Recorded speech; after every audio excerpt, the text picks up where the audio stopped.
తిరిగిపోయింది తెలుసా.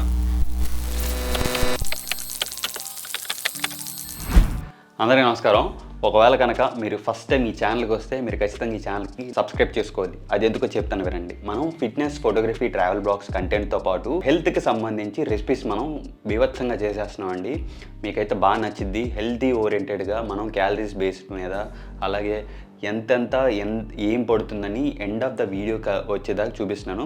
ఖచ్చితంగా మీకు ఇది ఉపయోగపడిద్ది అనుకుంటున్నాను. ఉపయోగపడితే నన్ను కొంచెం ఎంకరేజ్ చేయండి. మీ సపోర్ట్ వలన ఇంకా వీడియోస్ తీయాలి అనిపిస్తుంది. నిన్న ఒక సబ్స్క్రైబర్, అంటే మన ఎపిసోడ్ 5లో ఒక సబ్స్క్రైబర్ అడిగాడు అనమాట, అన్నా ఎంతసేపు నువ్వు non veg diet, non veg రెసిపీసే చేస్తున్నావు, మా వెజ్ వాళ్ళకి ఏమీ చేయవా, మా వెజ్ ప్రేమికులకి అని చెప్పేసి కమెంట్ వేసాడు. తమ్ముడు, ఒకవేళ నువ్వు చూస్తే కనుక ఈ వీడియో నీకోసమే అనమాట. ఇవాళ మనమైతే బీట్రూట్ బిర్యానీ చేయబోతున్నాం. ముందుగా మనం సన్నగా తరిగిన బీట్రూట్ ముక్కల్ని అయితే ఇలా చేసుకోండి. చేసుకున్న తర్వాత నేను ఈ బిర్యానీ 5గురికి చేస్తున్నాను. సో అందుకని చెప్పేసి నూనె 15 ml వేస్తున్నానండి. 15 ml వేసాక ఈ ముక్కలు, సన్నగా తరుక్కున్న ముక్కల్ని ఈ విధంగా మనం చేసుకోవాలండి. అంటే పొయ్యిలో వేసేసుకుని కొంచెం దోరగా అయ్యేంత వరకు వేపుకోండి. ఎందుకంటే దాంట్లో కొంచెం వాటర్ కంటెంట్ రిలీజ్ అవుతుంది. ఆ రిలీజ్ అయ్యేంత వరకు వెయిట్ చేసి నేను ముందుగా అల్లం వెల్లి పేస్ట్ ఉంటుంది చూసారా, అల్లం వెల్లి పేస్ట్ని ముందుగానే తయారు చేసుకుని ఒక బాక్స్లో పెట్టుకుంటాను. రెగ్యులర్గా మనం వీడియోస్ చేస్తున్నామని చెప్పేసి. దాని తర్వాత garlic bro, already garlic paste అంటున్నావు, మళ్ళీ గార్లిక్ సపరేట్గా వేస్తున్నావు అంటే, నాకు గార్లిక్ ఫ్లేవర్ అంటే నాకు బాగా ఇష్టం అండి. అందుకని చెప్పేసి నేను లైట్గా వేసుకుంటాను. అంచేత గార్లిక్ యాడ్ చేస్తాను. ఇంకోటి ఏంటంటే, ముందుగానే గార్లిక్ యాడ్ చేసుకోవచ్చు, మన ఇష్టం. బట్ నాకు మాడిపోయినట్టు ఫ్లేవర్ వచ్చేసిద్ది అని చెప్పేసి తర్వాత వేసాను. దాని తర్వాత రెడ్ క్యాప్సికమ్, గ్రీన్ క్యాప్సికమ్, అలానే ఎల్లో క్యాప్సికమ్ కూడా ముందుగా కట్ చేసి పెట్టుకున్నాను. అవి కూడా వేసేసాను. దాని తర్వాత స్పినాచ్, పాలకూర. తెలుసు కదా వెజ్ ప్రేమికులకి ఎంత బాగుంటుందో ఈ పాలకూర ఇష్టపడిన వాళ్ళు ఎవ్వరూ ఉండరు. అందుచేత నేను పాలకూర కూడా మన బిర్యానీకి యాడ్ చేశాను. మొత్తం అంతా మిక్స్ చేసేసి ఒక 10 minutes దాకా మగ్గనేయండి.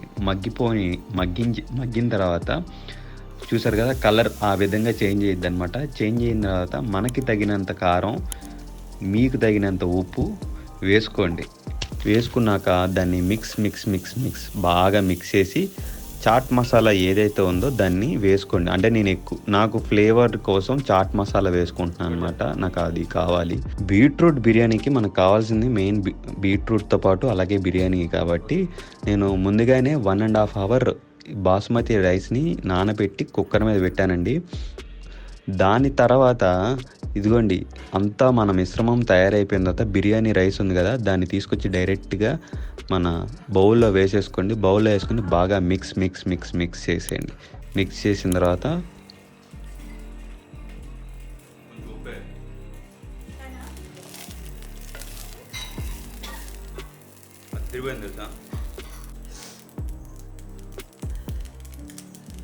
ఇంకా గుడ్ టు గో అండి. ఇంకా డ్రెస్సింగ్ చేసేసుకోవటమే మీ ఇష్టం. నేనైతే కొంచెం ఫ్యాన్సీగా డ్రెస్సింగ్ చేస్తున్నాను, ఎందుకంటే కొంచెం మీకు చూపించాలి కదా, అందంగా విజువల్స్ వేయాలి కదా.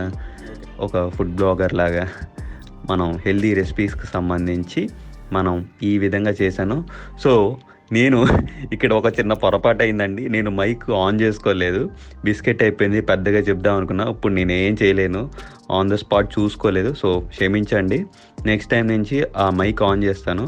సో బేసిక్గా ఆ వాసనకి నేను బాగా ఎంజాయ్ చేశాను. సో లెట్స్ ఈట్ అని చెప్పేసి తిన్నాను. ఆన్ స్పాట్ చెప్తున్నానండి, సూపర్ ఉందండి. చాలా అంటే చాలా బాగుంది.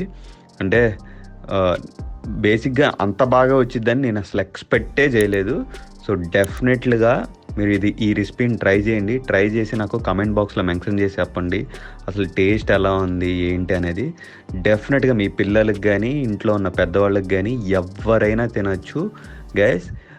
తిని నాకు ఈ రెసిపీ చెప్పండి. అలానే మీకు కంటెంట్ నచ్చితే లైక్, షేర్, సబ్స్క్రైబ్ చేసుకోండి. Thank you so much guys. ఇలానే నన్ను సపోర్ట్ చేస్తూ ఉండండి. రానున్న రోజు ఇంకా విపరీతమైన రెసిపీస్తో మీ ముందు ఉంటాను, అది కూడా హెల్దీ వేలో.